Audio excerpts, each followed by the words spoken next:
మీ business ఏదైనా మీ ఊర్లో promotion చేయాలంటే అది సుమన్ టీవీతోనే సాధ్యం. ఇప్పుడే సంప్రదించండి. నాన్నతోనే ఉన్నప్పుడు నేను ఎలా చూసుకునేన్నాను. చాలా బాగా చూసుకున్నావు సార్.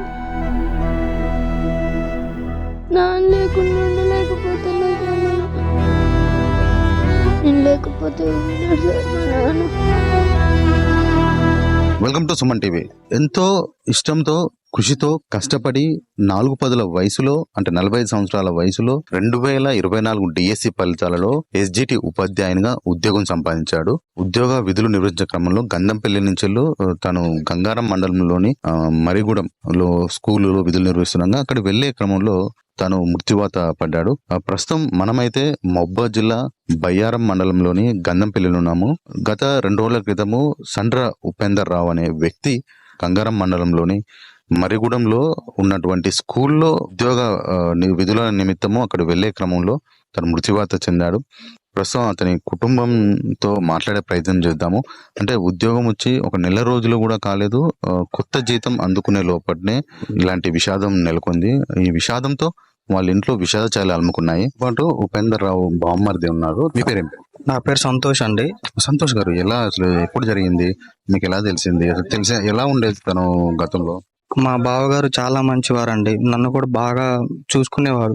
నువ్వు ఇట్లా ఉండాలిరా, ఇట్లా బతకాలరా, ఇట్లా చేయాలరా, మంచిగా ఉండరా, డబ్బులు ఖర్చు పెట్టుకోమాకరా, అది ఇదని చాలా బాగా నన్ను చూసుకునేవాళ్ళు. మా ఫ్యామిలీకి కూడా మా నాన్నగారు లేరు, మా బావే సొంత దిక్కు. అయితే మా బావకి జాబ్ వచ్చి డిఎస్సిలో మొన్న రీసెంట్గా డిఎస్సిలో జాబ్ వచ్చింది. జాబు మొన్న రేవంత్ రెడ్డి గారు మొన్న ఆ జాబ్ ఇవ్వడం జరిగింది. ఈ క్రమంలో డైలీ గంధంపల్లి నుంచి అక్కడ జాబ్ చేసే దగ్గరికి 60-70 కిలోమీటర్స్ ఉండేది. అయితే మా బావకి కొంచెం ఏంటంటే టైం మెయింటెనెన్స్ ఎక్కువ. టైం టు టైం మెయింటైన్ చేయాలనేది బాగా ఉంటుంది. ఏదని ఇదని కాదు, ప్రతిదీ.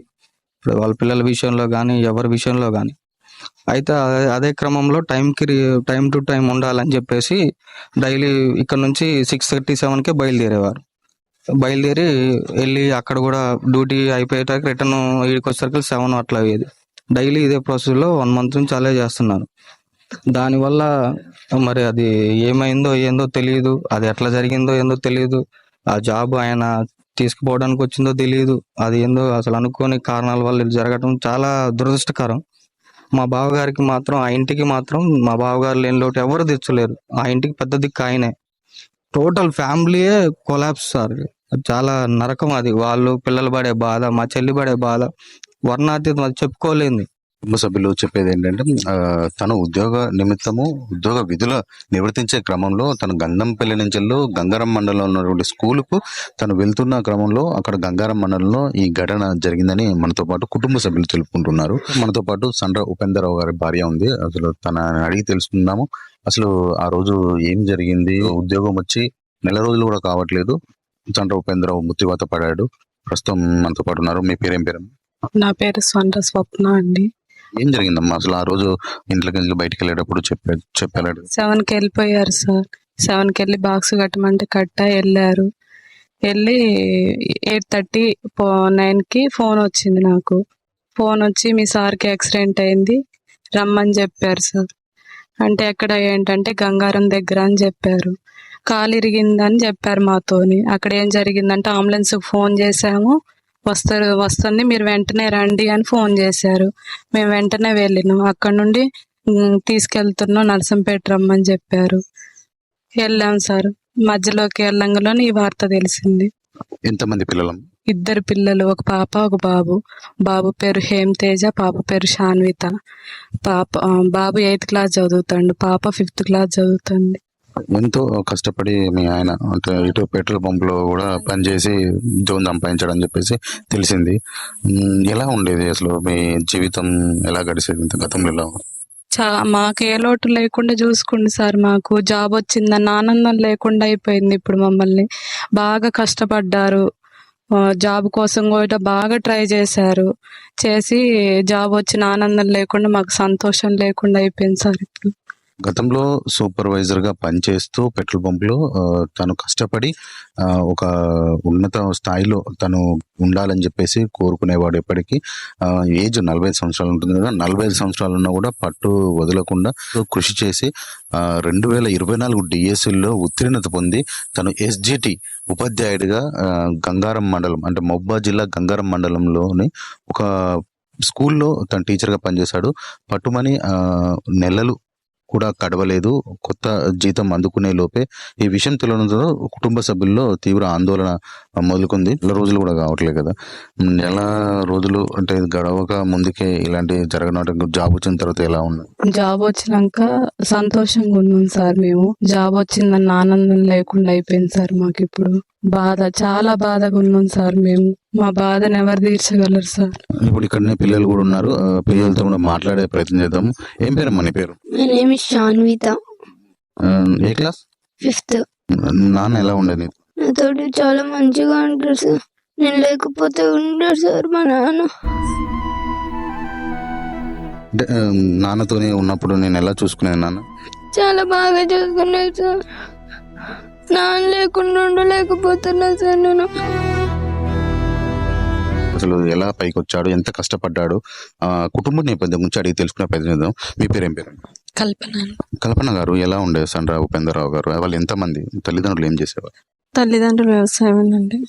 2 అన్నదమ్ములు. పెద్ద ఆయన ఉపేంద్రరావు, ఆయన గతంలో 4-5 సార్లు డిఎస్సి రాశారు. గతంలో కూడా 4-5 సార్లు డిఎస్సి రాశాడు. ఇది లాస్ట్ అటెంప్ట్. జాబ్ వచ్చిన సంతోషం కూడా లేకుండా ప్రైవేట్ గానే చేసేవాళ్ళు ఇంతకు ముందు. చాలా కష్టపడ్డాడు, నలుగురికి సాయం చేస్తారు. ఎట్లాగైనా సరే అక్కకి మంచి జాబ్ ఏదైనా ఇప్పించగలిగితే గవర్నమెంట్కి చాలా రుణపడి ఉంటుంది. అయితే ఇక్కడ వీళ్ళ కుటుంబ సభ్యులు చెప్పేదంటే గతంలో కూడా తను చాలా ప్రయత్నాలు డిఎస్సిలో గెలుపొందడానికి చాలా ప్రయత్నాలు చేశాడు. ఇది చిట్ట చివరి ప్రయత్నం. ఈ చిట్ట చివరి ప్రయత్నంలో తను గెలుపొందాడు. ఒక ఉన్నతమైన స్థాయిలో అంటే ఎస్జిటి ఉపాధ్యాయునిగా తను ఉద్యోగం చేస్తున్నాడు. పట్టుదలతో కృషి చేసి ఉద్యోగం పొందాడు. ఆ ఉద్యోగం పొందిన ఆనందం కూడా ఒక నెల రోజులు కూడా ఉండలేదు.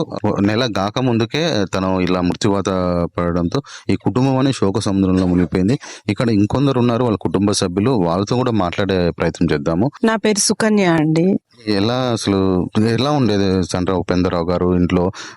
చాలా అంటే కష్టపడి చిన్న కింది స్థాయి నుంచి పైకి వచ్చినవాడు. కింది స్థాయి అమ్మ నాన్న వ్యవసాయదారులు, వాళ్ళకి ఎక్కువ పొలాలు ఏమీ లేవండి. చాలా పూరింట్లో ఉన్నారు. ఈ మధ్య లోన్ రూపంగా తీసుకొని 2 రూమ్ల ఇల్లు కట్టుకున్నారు. చాలా కష్టపడ్డాడు. చిన్న చిన్న చిట్టి వ్యాపారాలలో కూడా పనిచేసేవాడు. అక్కడక్కడ వేములవాడలో ఒక స్కూల్ ప్రైవేట్ స్కూల్లో చేశాడు, హాలియాలో ప్రైవేట్ స్కూల్లో చేశాడు. అక్కడక్కడ ప్రైవేట్ స్కూళ్ళలో చేసి కుటుంబాన్ని పోషించేవాడు. వ్యవసాయ పని చేసుకునేవాడు. కష్టపడి చిన్నప్పటి నుంచి ఎవరి కోసం వెయిట్ చేయకుండా దీపం కింద కూర్చొని చదువుకొని కష్టపడ్డాడు. ట్యూషన్స్ చెప్పేవాడు, ఇంటి దగ్గర ట్యూషన్ చెప్పేవాడు. ఇక లాస్ట్కి 2 years నుంచి బంకులో పనిచేస్తూ నెలకు 14,000 13,000 ఇచ్చేవారు. దాంతో పాటు కుటుంబాన్ని పోషించేవాడు. 2 పిల్లలు, భార్య పనికి వ్యవసాయ పని చేస్తూ తను ఈ బంకులో పనిచేస్తూ కుటుంబాన్ని పోషించేవాళ్ళు. ఈ 45వ సంవత్సరం వచ్చింది వాడికి. డిఎస్సి 2004 డిఎస్సి రాశాడు. లాస్ట్ డిఎస్సి రాసేసరికి జాబ్ వచ్చింది. ఆ జాబ్ వచ్చి సంతోషం కూడా నెల రోజులు. ఆ మర్రిగూడెం అనేది చాలా దూరం, ఈ గంధంపల్లి గ్రామానికి దూరంగా ఉంది.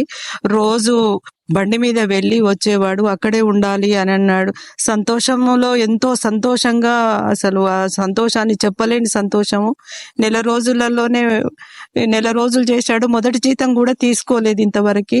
మొదటి జీతం కూడా తీసుకోకముందే వాడి ప్రాణము లారీ రూపంలో ఒక మృత్యు వచ్చి వాడిని కబలించేసింది. అసలు కుటుంబము అంతా వీధిన పడిపోయింది, అనాథలైపోయారు. వాడికి ఏదన్నా వాళ్ళ భార్య పిల్లలకు ఈ గవర్నమెంట్ మంచి సహాయాన్ని అందించాలని మేము కోరుకుంటున్నాం. తనకు జాబ్ వచ్చి ఒక నెల రోజులు కూడా కావట్లేదు. మొదటి శాలరీ అందుకునే లోపే ఇలాంటి విషయం తెలవడంతో ఈ కుటుంబం అనేది శోక సముద్రం మునిగింది.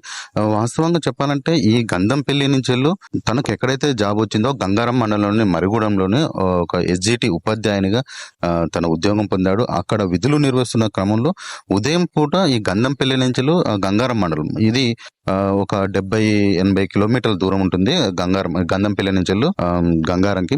ఈ క్రమంలో ఇక్కడ నుంచి బైక్ ప్రయాణం చేసే క్రమంలోనే స్కూల్ కి వెళ్లే క్రమంలో అక్కడ లారీ రూపంలో మృత్యు వాత పడడం జరిగింది.